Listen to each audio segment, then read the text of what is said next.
il est difficile de décrire Penduick VI sans évoquer les autres voiliers d'Éric Tabarly.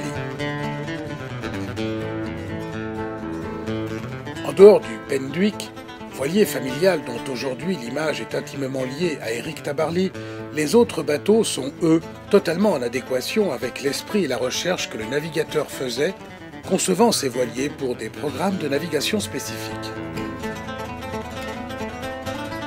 D'abord, Penduick II.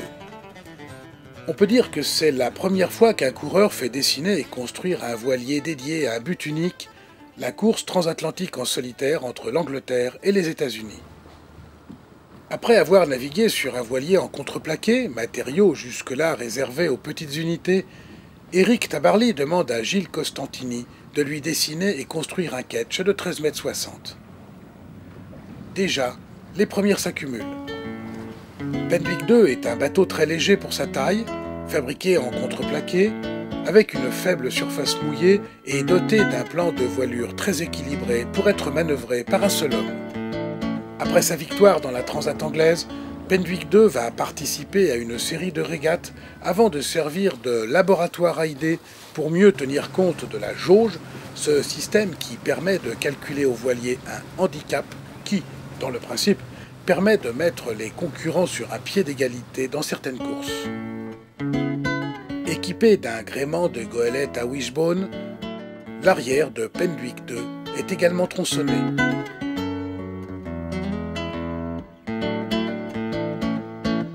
Le bateau sera remis dans son état de neuvage en 1994. En 1967, Éric Tabarly libère toutes ses idées et dessine lui-même Penduick III, goélette de 17,45 m, spécifiquement conçue pour les courses à handicap et plus particulièrement du Rorke, dénomination d'une série de courses organisées par les Anglais. À nouveau, c'est l'application de l'expérience et de la novation qui sont au rendez-vous. Penduick III est un voilier léger, construit en aluminium, matériau très innovant pour l'époque. Coque à bouche à multiples, avant à guibre, quille en forme d'aileron, gréement de goélette pouvant porter à certaines allures une immense misaine à bordure libre. Penduick III gagnera toute la saison de course anglaise, dont le fameux Fastnet. Il traversera ensuite les océans pour régater et gagner des grandes classiques comme la course Sydney-Hobart. Après avoir vécu une expérience sur un petit trimaran baptisé Toria, Éric Tabarly est à nouveau le premier à oser faire construire un trimaran géant pour l'époque dans le but de participer à la Transat anglaise en solitaire de 1968.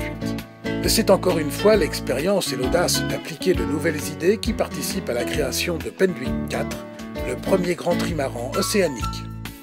Si les sorties et essais montrent d'emblée l'incroyable potentiel de la machine, un manque de temps pour la préparation du voilier, ajouté à une collision au départ, obligeront Éric Tabarly à abandonner la Transat en solitaire de 1968.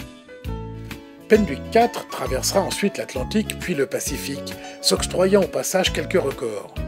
En 1972, sous le nom de Manureva, barré par Alain Colas, le grand trimaran gagnera la Transat en solitaire avant de réaliser un tour du monde. En 1978, lors de la première route du Rhum, Alain Colas et le grand trimaran disparaissent en mer. C'est également en 1968 qu'est annoncée une course à travers le Pacifique en solitaire de San Francisco à Tokyo.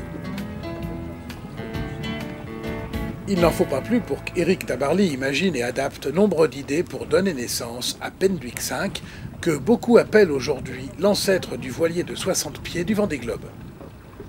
Et une fois de plus, l'étude du parcours amène Tabarly à concevoir un voilier fait pour les conditions de navigation très spécifiques à ce parcours.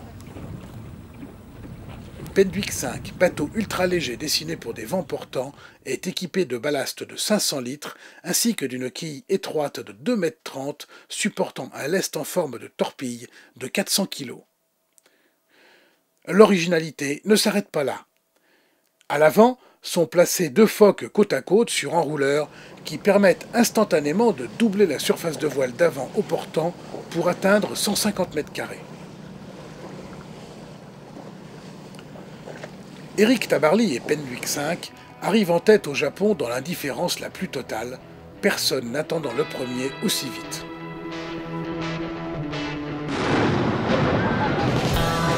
La première course autour du monde en équipage est annoncée pour 1973. Éric Tabarly demande à André Mauric de lui dessiner un voilier répondant au cahier des charges de cette course.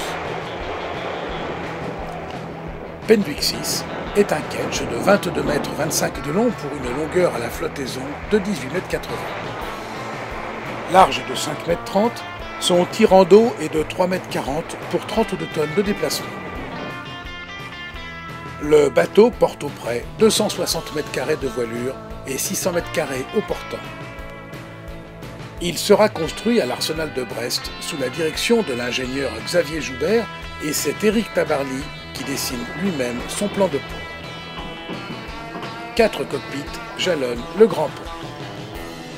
Le premier se situe juste sous le grand mât, proche des drisses et manœuvres de réduction de grand voile. Le deuxième, sous la grand voile, accueille certaines manœuvres des voiles d'avant ainsi qu'écoute et rappel du chariot de grand voile. De chaque côté se situent les winches pour les écoutes de foc ou de spinnaker. Ceux-ci sont reliés aux moulins à café qui permettent de démultiplier la force de 4 équipiers. Le troisième cockpit, au pied du mât d'artimon, possède une casquette qui protège la descente à l'intérieur du bateau. Ce cockpit a la particularité d'avoir 2 niveaux. Celui placé sous la casquette, légèrement en contrebas, permet d'installer des petits sièges de repos pour être à l'abri des paquets de mer. Le cockpit supérieur regroupe une série de winches pour la trinquette et la voile d'artimon. Enfin, tout à l'arrière, se situe le cockpit du barreur. De chaque côté se trouve un siège arrondi d'où le barreur peut avoir une vue dégagée sur les instruments de navigation et sur les voiles. À l'origine, Éric Tabarly avait équipé Penduick 6 d'une barre franche, le moyen le plus direct pour sentir le bateau lorsque l'on barre. Malgré l'optimisation de la compensation du safran, la force physique nécessaire pour diriger le grand ketch auprès dans du vent fort obligea Éric Tabarly à faire installer une barre à roues.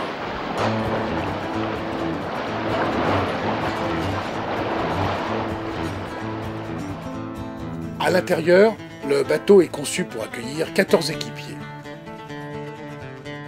L'avant est réservé à la soute à voile.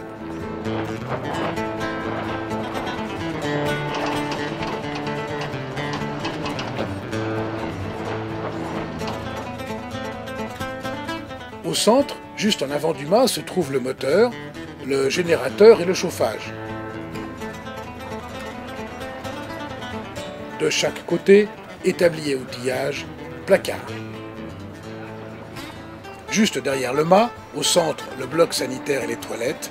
De chaque côté, la penderie et la radio. Viennent ensuite les 14 couchettes réparties 7 par 7 en 2 coursives.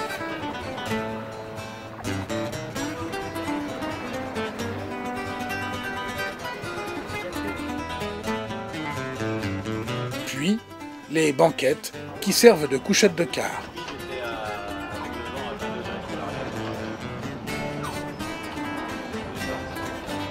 Le coin navigation est formé de la fameuse table à cartes tournée vers l'avant et équipée d'un système permettant de travailler à l'horizontale suivant l'inclinaison du bateau. Enfin, de chaque côté de la descente, la cuisine à bâbord et un petit carré à tribord avec une table fixe qui servait souvent d'atelier de couture.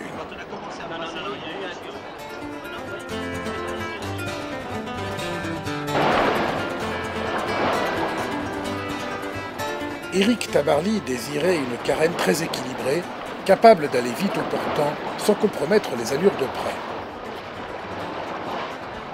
La coque en forme de V est profonde et étroite à la flottaison. La taille de l'aileron en posant des problèmes de mise en œuvre à l'époque, c'est un lest composé d'uranium appauvri offert par le CEA qui fut fabriqué et inclus dans la quille.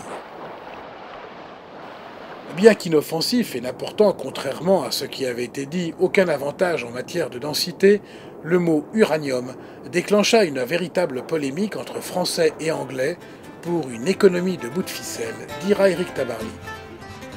La quille fut donc ensuite changée au profit d'un aileron en plomb. Penduick 6 était à sa sortie ce qui se faisait de mieux en matière de voilier de course au large. Malheureusement, le beau ketch noir a subi un grand nombre d'avaries ne permettant de prouver sa valeur qu'occasionnellement. 2 dématages successifs enlèvent toute chance au bateau lors de la première Whitbread. A contrario, c'est lors de sa spectaculaire victoire en solitaire sur un bateau qui était fait pour être manœuvré par 14 équipiers qu'Éric donnera à Penduick le 6e du nom, toutes ses lettres de noblesse.